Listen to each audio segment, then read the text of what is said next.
Viewers, welcome to ప్రేమ కథల ప్రపంచం. మీరు ఛానల్ కనుక ఫస్ట్ టైం చూస్తున్నట్లయితే ప్లీజ్ సబ్స్క్రైబ్ చేసుకోండి. అలాగే స్టోరీ కనుక నచ్చినట్లయితే లైక్ చేసి ఒక చిన్న కామెంట్ పెట్టండి. హైప్ ఇవ్వడం అస్సలు మర్చిపోకండి. ఇక లేట్ చేయకుండా మనం మన స్టోరీలోకి వెళ్ళిపోదాం. రాక్షస వివాహం ఎపిసోడ్ 35. సమయానికి అక్కడ రత్నమాల లేకపోవడంతో వర్ష ఒక ట్రేలో జ్యూస్ గ్లాసులు పెట్టుకొని అక్కడికి తీసుకొచ్చి ఆ టేబుల్ మీద పెట్టింది. ఆ టైంలో వర్ష అక్కడికి రావడం ఎందుకో వేదాకి అస్సలు నచ్చలేదు. నేను చెప్పింది రత్నమాలకి కదా, నువ్వెందుకు తీసుకొచ్చావు అని లేచి నిలబడి ఆమెకి మాత్రమే వినపడేలాగా అడిగింది వేద. అది మేడం, రత్నమాల ఇక్కడ లేదు, అందుకే నేను తీసుకొని వచ్చాను అని ఎక్స్ప్లెనేషన్ ఇచ్చింది వేద. ఆ తర్వాత ఆమె అక్కడి నుంచి వెళ్ళబోతున్నంతలోనే కేథరిన్ చేతిలో ఉన్న జ్యూస్ గ్లాస్ కింద పడి పగిలిపోయింది. వర్ష కంగారుగా అక్కడంతా క్లీన్ చేయడం స్టార్ట్ చేసింది. అలా కింద కూర్చొని క్లీన్ చేస్తూ ఉంటే ఆ సీన్ చూడడానికి రాబర్ట్కి చాలా అందంగా కనిపించింది. వర్ష కట్టుకున్న చీర చాలా పాతదే. బ్లూ కలర్ షిఫాన్ చీర మీద రెడ్ కలర్ బ్లౌజ్ వేసుకొని ఉంది. తన పొడవాటి జడ ముందుకు పడింది. ఆమె హెయిర్ కూడా మొహం మీదకి పడుతూ ఉంటే మధ్య మధ్యలో ఆ హెయిర్ వెనక్కి అనుకుంటూ అక్కడంతా క్లీన్ చేస్తోంది వర్ష. చాలా నాజూకైన ఆమె చేతివేళ్ళు పగిలిన గాజు ముక్కలకు తగిలినప్పుడల్లా ఫేస్లో కొంచెం బాధ కనిపిస్తోంది. కానీ అవేమీ పట్టించుకోకుండా ఆమె అక్కడంతా క్లీన్ చేసి లోపలికి వెళ్ళిపోయింది. ఆ తర్వాత ఒక తడి క్లాత్ తీసుకొని వచ్చి అక్కడంతా శుభ్రంగా క్లీన్ చేయడం స్టార్ట్ చేసింది వర్ష. ఆమె ఆ పని చేస్తున్నంతసేపు రాబర్ట్ ఆమెని పరిశీలనగా చూశాడు. వర్ష లోపలికి వెళ్ళిపోయిన తర్వాత అతను డ్రాయింగ్ వేయడం స్టార్ట్ చేశాడు. మిగతా ఫ్రెండ్స్ తోటి వేద మాటల్లో పడిపోయింది. దాదాపు ఒక గంట తర్వాత రాబర్ట్ తను వేసిన పెయింటింగ్ని వెనక్కి తిప్పి చూపించాడు. అది చూడగానే వేద తప్ప మిగతా ఫ్రెండ్స్ అందరూ షాక్తో నిలబడిపోయారు. అంత అద్భుతంగా ఉంది ఆ పెయింటింగ్. వర్ష నాజూకుగా కింద పడిన జ్యూస్ని తుడుస్తున్నట్లుగా ఉన్న పిక్చర్ అది. అప్పుడప్పుడు గాజు పెంకులు గుచ్చుకుంటుంటే ఆమె కళ్ళల్లో కనిపించిన బాధ కూడా చాలా చక్కగా ప్రజెంట్ చేశాడు రాబర్ట్. వర్ష ఫ్లోర్ తుడుస్తున్నప్పుడు కనిపించకుండా ఉన్న ఆమె నడుము భాగం, ఆమె చేతికి వేసుకున్న గాజులు, మెడలో వేలాడుతున్న మంగళసూత్రంతో సహా ఏది మిస్ అవ్వకుండా చాలా చక్కగా ప్రజెంట్ చేశాడు. తెల్లటి ఆమె శరీరంపై ఆమె వేసుకున్న బ్లౌజ్ భుజం మీద కొంచెం చిరిగి ఉంది. దానిని కూడా అతను డ్రాయింగ్లో వేశాడు. అది ఎంత పెద్ద ఇష్యూకి దారితీస్తుందో ఆ క్షణం అతనికి తెలియలేదు. వేద తప్ప మిగతా ఫ్రెండ్స్ అందరూ ఆ పెయింటింగ్ చూసి క్లాప్స్ కొడుతూ అతనిని అప్రిషియేట్ చేస్తున్నారు. సరిగ్గా అదే సమయంలోకి ఎంటర్ అయ్యాడు ఆర్య. వాళ్ళందరినీ చూస్తూ ఎందుకు వాళ్ళు అతన్ని అంతగా అప్రిషియేట్ చేస్తున్నారు అని అప్రయత్నంగా ఆ పెయింటింగ్ వైపు చూశాడు ఆర్య. మొదట ఆ పెయింటింగ్ చూడగానే అతనికి కూడా చాలా నచ్చింది. కానీ వర్ష అలా ఫ్లోర్ క్లీన్ చేస్తూ ఉండడం, దాన్ని అతను పెయింటింగ్ వేయడం వరకు ఓకే, కానీ వర్ష బ్లౌజ్ చిరిగిన పార్ట్ కూడా వేయడం చూడగానే అతనికి విపరీతమైన కోపం వచ్చేసింది. అంతే, అతని కళ్ళు కోపంతో ఎర్రబడ్డాయి. అతని పిడికిళ్ళు బిగుసుకున్నాయి. ఆ బంగ్లా మొత్తం దద్దరిల్లేలాగా వర్ష అని గట్టిగా అరిచి మరీ పిలిచాడు ఆర్య. మళ్ళీ నేనేం తప్పు చేశానురా భగవంతుడా, ఈయన గొంతు అంతగా మారుమోగుతోంది అని తనలో తనే అనుకుంటూ లోపల నుంచి బయటకు వచ్చింది వర్ష. వర్షతో పాటుగా ఆర్య అరిచిన అరుపుకి ఆ ఇంటి సభ్యులందరూ కూడా బయటకు వచ్చారు. వర్ష ఆర్య దగ్గరకు వచ్చి అయోమయంగా అతనిని చూస్తూ నిలబడింది. కానీ ఆర్య చూపు తన వైపు లేకపోవడంతో అతను ఎటువైపు చూస్తున్నాడో అటువైపుకి చూసింది వర్ష కూడా. అటువైపు చూడగానే ఒక్కసారిగా ఆమె గుండె ఆగిపోయినట్లుగా అనిపించింది. అక్కడ ఆమె పెయింటింగ్ పెట్టి ఉంది. అక్కడ తన పెయింటింగ్ చూడగానే ఒక్కసారిగా ఉలిక్కి పడింది వర్ష. ఫస్ట్ ఆమె కూడా అది జస్ట్ పెయింటింగే అనుకుంది. కానీ తన బ్లౌజ్ చిరిగి ఉండడాన్ని గమనించిన వర్ష వెంటనే పౌటి కొంగుతోటి తన శరీరాన్ని కప్పుకోవడానికి ప్రయత్నం చేసింది. ఆర్య మాత్రం గంభీరంగా ఏంటది అని కోపంగా అడిగాడు. అంటే అంటే నేను చూసుకోలేదు సార్. సాయంత్రం కుట్టుకుంటాను ఈ బ్లౌజ్. నాకు ఎక్కువ బట్టలు లేవు కదా, అందుకే బహుశా చిరిగిపోయి ఉంటుంది. నేను చూసుకోలేదు అని తల వంచుకొని చెప్పింది వర్ష.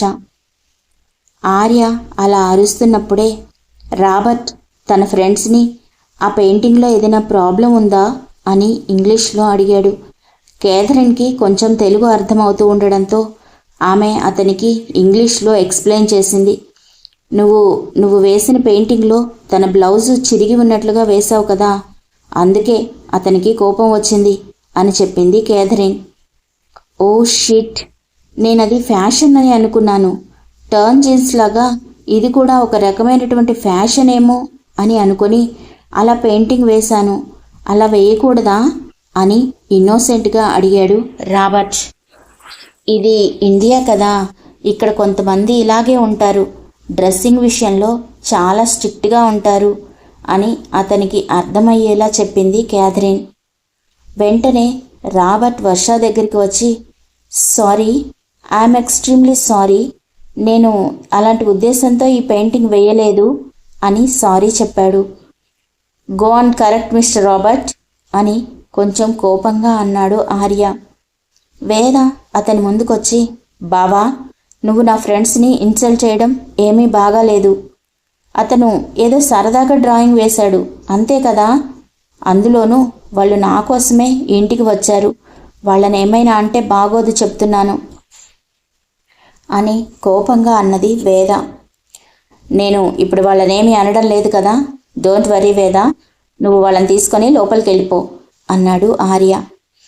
అక్కడ సీన్ కొంచెం సీరియస్గా ఉంది అని అర్థమైన ఆమె ఫ్రెండ్స్ అందరూ కూడా వేదతో పాటుగా వాళ్ళ గదిలోకి వెళ్ళిపోయారు. గదిలోకి వెళ్ళగానే రాబర్ట్ వేదతోటి ఎనీథింగ్ రాంగ్ వేద అని అడిగాడు. You don't worry about, nothing, it's nothing అని సర్ది చెప్పి ఏదో మాటల్లో పెట్టేసింది వేద. ఆ తర్వాత వాళ్ళు ఈ విషయాన్ని పూర్తిగా మర్చిపోయారు. కానీ వేద ఆమె ఫ్రెండ్స్తో అక్కడి నుంచి వెళ్ళిపోయిన తర్వాత అమృత ఆర్యతో, ఆర్య, నువ్వు ప్రతి చిన్న విషయానికి ఇలా చాలా ఎక్కువగా రియాక్ట్ అవుతున్నావు. తన విషయంలో ఎందుకు నువ్వంత సెన్సిటివ్గా ఉంటున్నావో నాకైతే అర్థం కావడం లేదు అని కోపంగా అన్నది. తను కూడా ఒక ఆడపిల్ల కాబట్టి అత్తయ్య, ప్రస్తుతం తను నా భార్య. బయటికి ఇలాంటి పిక్చర్స్ వెళ్ళాయి అంటే మన కుటుంబ గౌరవం ఏమవుతుందో ఒకసారి ఆలోచించండి. అందుకే నేను ఇలా రియాక్ట్ అవుతున్నాను. అయినా అందులో తప్పేముంది అన్నాడు ఆర్య. అంటే ఇప్పుడు నువ్వేం చేయాలనుకుంటున్నావు? తను నీ భార్య కాబట్టి ఈ ఇంటి బాధ్యతలన్నీ తీసుకువెళ్ళి తన చేతిలో పెడదాం అనుకుంటున్నావా? మేమందరం తన కింద అణిగిమణిగి ఉండాలి అంటావా? అంతేనా అని అంతే కోపంగా అడిగింది అమృత. నేను మాట్లాడేది ఒకటి, మీరు మాట్లాడేది ఒకటి అత్తయ్య. ఇప్పుడు అలా అని నేను అనలేదు కదా.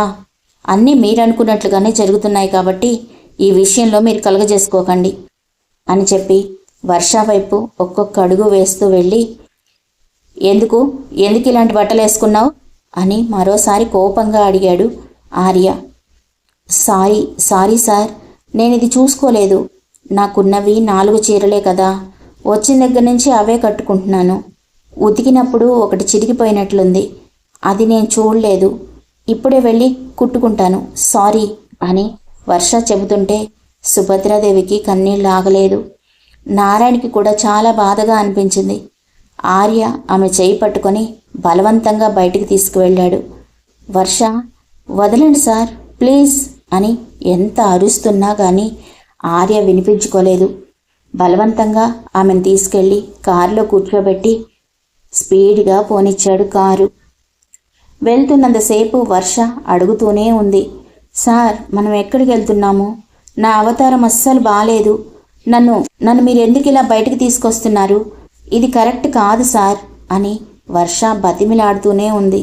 కానీ ఆర్య అస్సలు ఆమె మాటలు పట్టించుకోనట్లుగా కార్ ఫాస్ట్గా తీసుకెళ్ళి ఒక పెద్ద షాపింగ్ మాల్ ముందు ఆపాడు. ఆ షాపింగ్ మాల్ కూడా సూర్యదేవర ఫ్యామిలీకి చెందినదే. ఆర్య కారు చూడగానే ఆ మాల్ మేనేజర్ వినయంగా వచ్చి అతనికి విష్ చేశాడు. ఆర్య డోర్ ఓపెన్ చేసి వర్షకి దిగమని చెప్పాడు. వర్ష ఇబ్బందిగా తన పవిటి చెంగుని భుజం చుట్టూ కప్పుకొని భయంగానే కారు దిగింది. ఇద్దరు లోపలికి వెళ్ళగానే ఆర్య ఆమె వైపు తిరిగి, నీకు కావాల్సిన డ్రెస్సెస్ తీసుకోపో వెళ్ళు అని కోపంగా అన్నాడు. సారీ సార్, నాకు ఇప్పుడేమీ వద్దు, నేను పని మనిషిని కదా, అలాగే ఉండనివ్వండి అని వర్ష కూడా సీరియస్గా అన్నది. వర్ష, ఇక్కడ ఇష్యూ చేయకు, నీకెలాగో నేను శాలరీ ఇవ్వాలి కదా, జీతం బదులుగా డ్రెస్సెస్ కొనిస్తున్నాననుకో, వెళ్ళి చూసుకోపో అని ఆర్డర్ వేసినట్లే అన్నాడు ఆర్య. ఆ మాట అన్న తర్వాత వర్ష షాపింగ్ మాల్ లోపలికి నడిచింది. చాలా రోజుల తర్వాత షాపింగ్ మాల్కి రావడంతో ఆర్య అక్కడున్న అకౌంట్స్ అవి చూసే పనిలో పడ్డాడు. వర్ష అవతారం చూసి ఆమెకి అంత ఇంపార్టెన్స్ ఇవ్వడం అవసరం లేదు అనుకున్న స్టాఫ్ ఆమెకి ఎవరూ గైడ్ చేయలేదు. అలా చూసుకుంటూ వెళ్తున్న వర్ష అడుగులు ఒక డ్రెస్ దగ్గర ఆగిపోయాయి. ఆ డ్రెస్ నిజంగా ఆమెకు చాలా బాగా నచ్చింది. వైట్ కలర్ చుడీదార్ మీద బ్లూ కలర్ చున్నీ ఉన్న డ్రెస్ అది. అదొక బొమ్మకు వేసి డిస్ప్లేలో పెట్టారు. దాని చుట్టూతా దాని మీద దుమ్ము పడకుండా కొంచెం ప్రొటెక్షన్ కూడా ఏర్పాటు చేశారు. వైట్ కలర్ అంబ్రెల్లా ఫ్రాక్ మీద మిర్రర్ వర్క్ చేసి ఉన్న డ్రెస్ అది. దానికి కాంబినేషన్గా sky blue colour dupatta, sky blue colour churidar ఇచ్చారు. ఆ డ్రెస్ ఆమెకి చాలా బాగా నచ్చింది. దాన్ని వర్ష టచ్ చేయబోతూ ఉండగా అక్కడే ఉండే ఒక స్టాఫ్ వచ్చి, చూడండి, దాన్ని మీరు అలా ముట్టుకోకూడదు, దాని కాస్ట్ చాలా ఎక్కువగా ఉంటుంది, మీకు నేను వేరే డ్రెస్సెస్ చూపిస్తాను, అటు సైడ్ ఉన్నాయి పదండి అన్నది ఆ స్టాఫ్. కాస్ట్ ఎక్కువగా ఉంటుందా? ఎంత ఉంటుంది? అయోమయంగా అడిగింది వర్ష. ఎందుకంటే అది చూడడానికి నార్మల్ చుడీదార్ లాగానే కనిపిస్తోంది కదా, అందులో అంత ప్రత్యేకత ఏముంది అని అనుకుంది. అంతేకాని ఆ స్టాఫ్ తనని అవమానిస్తోంది అన్న విషయం మేడం గారి బుర్రకి ఎక్కలేదు. అది సాఫ్ట్ సిల్క్ ఇంపోర్టెడ్ క్లాత్తో చేసిన చుడీదార్. అయినా మీకు ఆ మెటీరియల్ గురించి చెప్పినా అర్థం కాదు. అది మీలాంటి వాళ్ళ కోసం కాదు, చాలా డబ్బున్న వాళ్ళు మాత్రమే ఆ డ్రెస్ కొనగలరు. మీకు వేరే డ్రెస్సెస్ చూపిస్తాను పదండి దయచేసి అని ఆ అమ్మాయి అంటూ ఉన్నంతలోనే అక్కడికి వచ్చాడు ఆర్య. అతను ఆమె మాటలు విన్నాడు. ఆ డ్రెస్ కొనాలి అంటే ఈ షాపింగ్ మాల్ ఓనర్ అయితే సరిపోతుందా, లేకపోతే ఇంకా డబ్బున్నాళ్ళు కావాలి అని కోపంగా అడిగాడు ఆర్య. అతన్ని చూడగానే ఆ అమ్మాయి ఒక్కసారిగా వణికిపోయింది. ఎందుకంటే ఆ షాపింగ్ మాల్ ఓనర్ ఆర్యవర్ధన్ అన్న సంగతి వాళ్ళందరికీ తెలుసు. కానీ ఆ దగ్గరగా ఇప్పటి వరకు ఎప్పుడూ చూడలేదు. అసలు అతనిని చూడగలను అని ఆమె ఎప్పుడూ అతను ఒక సాధారణమైన అమ్మాయి గురించి ఎందుకలా మాట్లాడుతున్నాడో కూడా అర్థం కాలేదు. అది సార్, నేను పొలైట్గానే చెప్పాను, తను ఆ డ్రెస్ కొనలేదు కదా, అందుకోసమే తనకు హెల్ప్ చేద్దామని చెప్పాను అని తను సమర్థించుకోవడానికి ట్రై చేసింది ఆ అమ్మాయి. షీ ఈజ్ మిస్సెస్ ఆర్యవర్ధన్, ఆమెకి రెస్పెక్ట్ ఇచ్చి మాట్లాడండి. ఆమె ఈ షాపింగ్ మాల్కి ఓనర్, ఆ విషయం గుర్తుంచుకోండి. Arya, sorry sir, sorry madam, మీకేం కావాలో చెప్పండి చూపిస్తాను అని తల వంచుకొని పొలైట్గా అన్నది ఆ అమ్మాయి. అంటే డబ్బుంటే ఇచ్చే రెస్పెక్ట్ మారిపోతుందన్నమాట అని విరక్తిగా తనే నవ్వుకుంది వర్ష. పైకి మాత్రం నాకు ఈ డ్రెస్ వద్దండి, మామూలుగా నార్మల్గా కాస్ట్ తక్కువలో ఉండే డ్రెస్సులు చూపించండి అని అన్నది వర్ష. వర్ష మాటలకు ఆ అమ్మాయి ఆశ్చర్యపోయి ఆర్య వైపు చూసింది. ఆర్య ఆమెకు సైగ చేయడంతో ఓకే మేడం పదండి అంటూనే ఆ షాపింగ్ మాల్లోనే ఇంత ఖరీదైన డ్రెస్సెస్ ఉండే చోటికి ఆమెను తీసుకువెళ్ళింది. ఆమె అటు వెళ్ళగానే ఆ డిస్ప్లేలో ఉన్న డ్రెస్ని ప్యాక్ చేయమని ఆర్డర్ చేశాడు ఆర్యవర్ధన్. వర్ష తనకు నచ్చిన కొన్ని డ్రెస్సెస్ని సెలెక్ట్ చేసుకుంది. చాలా సెలెక్టివ్గా చాలా తక్కువ డ్రెస్సులు మాత్రమే ఆమె తీసుకుంది. కానీ అంతలోనే అక్కడికి వచ్చిన ఆర్య ఇంకా కొన్ని డ్రెస్సులు ఆమె కోసం తీసుకొని అలాగే శారీస్ని కూడా ప్యాక్ చేయించాడు. వర్ష ఎంత వద్దు అని చెబుతున్నా కానీ ఆర్య అస్సలు వినలేదు. వాళ్ళు అక్కడి నుంచి వచ్చి కారులో కూర్చున్న తర్వాత, మీ ఇంట్లో పని వాళ్ళకి ఇంతింత పెద్ద పెద్ద జీతాలు ఇస్తారా అని కోపంగా అడిగింది వర్ష. అవును, మా ఇంట్లో పని వాళ్ళకి జీతాలు చాలా ఎక్కువగానే ఉంటాయి. అవును, మా ఇంట్లో పని వాళ్ళకి జీతాలు చాలా ఎక్కువగానే ఉంటాయి. నువ్వు కావాలంటే రత్నమాలని కానీ ఇంకెవరినైనా కానీ అడిగి చూడు అన్న తర్వాత ఇంకేమీ మాట్లాడలేక వర్ష సైలెంట్గా కూర్చుండి ఉండిపోయింది. ఆ తర్వాత వర్ష ఏదో ఆలోచనలో ఉండగానే కారు ఒక పెద్ద ఐస్ క్రీమ్ పార్లర్ దగ్గర ఆగింది.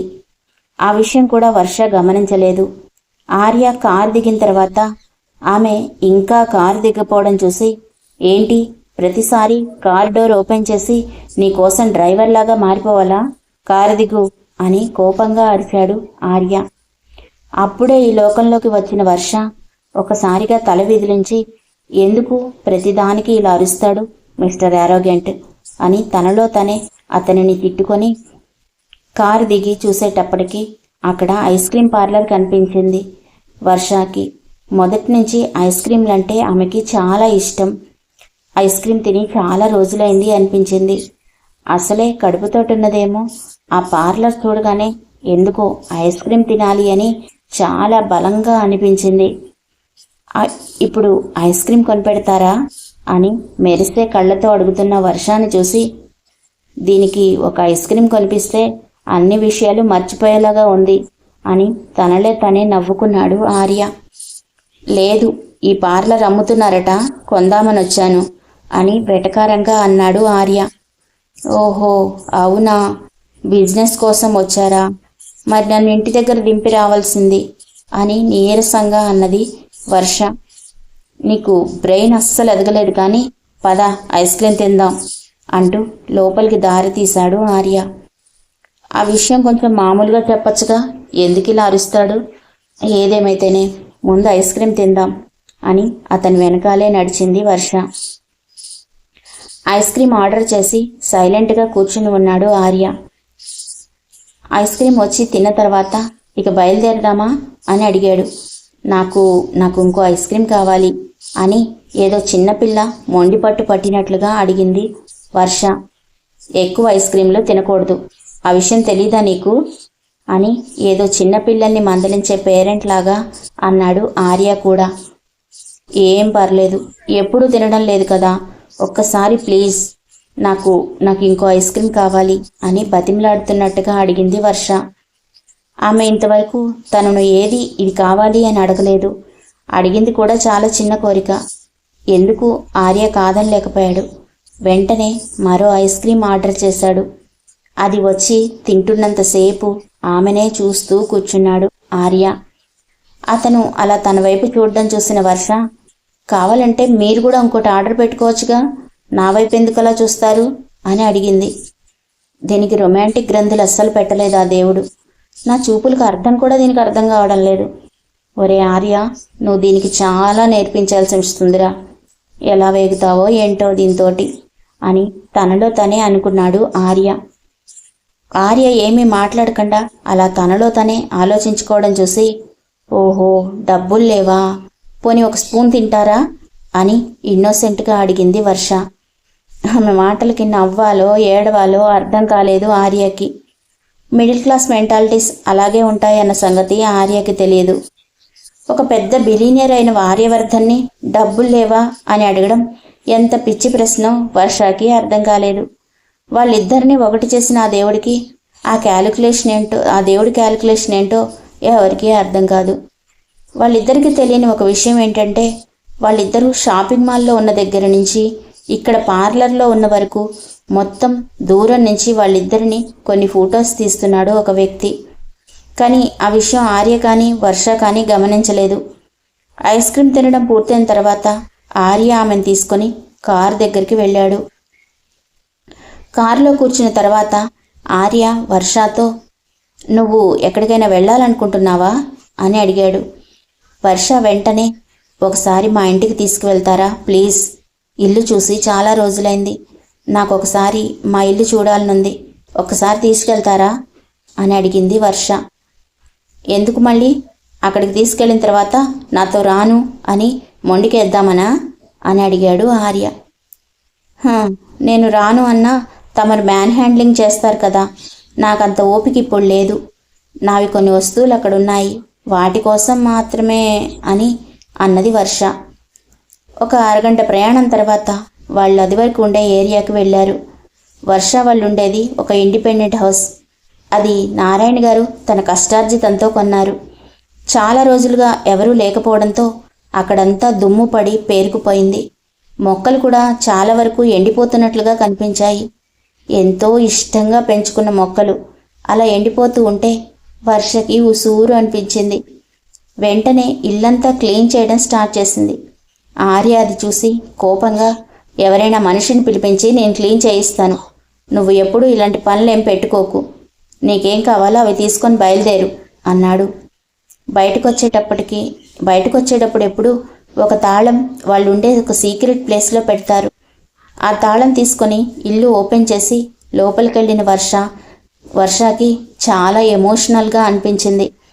నా కోసం మా నాన్న ఇంత చిన్న ఇంట్లో ఉన్నాడు, ఇన్ని సంవత్సరాలు ఎంతో సంతోషంగా నన్ను పెంచి పెద్ద చేశాడు అనుకుంటే ఆమెకి నారాయణతో ఆ ఇంట్లో గడిపిన రోజులు గుర్తొచ్చి చాలా బాధగా అనిపించింది. కానీ తనను తను కంట్రోల్ చేసుకొని తన గదిలోకి వెళ్ళింది.